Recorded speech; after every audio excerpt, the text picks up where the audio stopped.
என்ன இந்த வயசுலேயே கல்யாணம்? 22 வயசு 23 வயசு தானே ஆயிருக்கு. இன்னும் என் புள்ள சின்ன புள்ள தானே.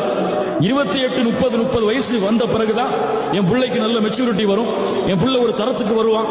அப்போதான் கல்யாணம் பண்ணணும். அவனுக்கு 10 வயசுல தங்கச்சி இருக்கு. 22 வயசானாலும் இன்னொரு 10 வருஷம் பொறுத்தாதான் தங்கச்சிக்கு கல்யாணம் பண்ணி கொடுக்க முடியும். அதுவரை இவன் காத்திருந்தா பிரச்சனை இல்ல. அவனுக்கு என்ன அவ்வளவு அவசரம்?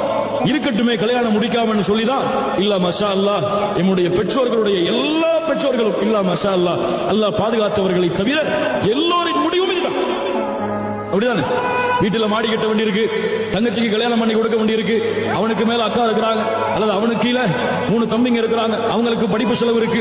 இப்பவே கல்யாணம் பண்ணி கொடுத்துட்டா அவங்களுக்கு எல்லாம் செலவழிக்க மாட்டானே, நம்மளோட நடுத்தரில் விட்டுட்டு போயிடுவானே, மனைவி பின்னாடியே போயிடுவானே. அதுக்காகவே கல்யாணம் பண்ணி இந்த வயசுல என்ன கல்யாணம் சொல்லி என்னுடைய சமூகம் திருமணத்தை தாமதப்படுத்தும் காரணத்தால் இன்றைய முஸ்லிம் சமூகத்துடைய வாலிபர்களின் நிலைமையை கொஞ்சம் சீர்தூக்கி பார்த்தால் அதில் என்ன இருக்கிறது என்று இச்சைகளிலும் ஆசைகளிலும் மூழ்கி மூழ்கி மூழ்கி விபச்சாரம் செய்வதை கூட இன்று முஸ்லிம் வாலிபர்கள் தவறாக பாவமாக கருதுவது கிடையாது என்று நினைக்கும் முஸ்லிம் சமூகம் சொல்கிறது.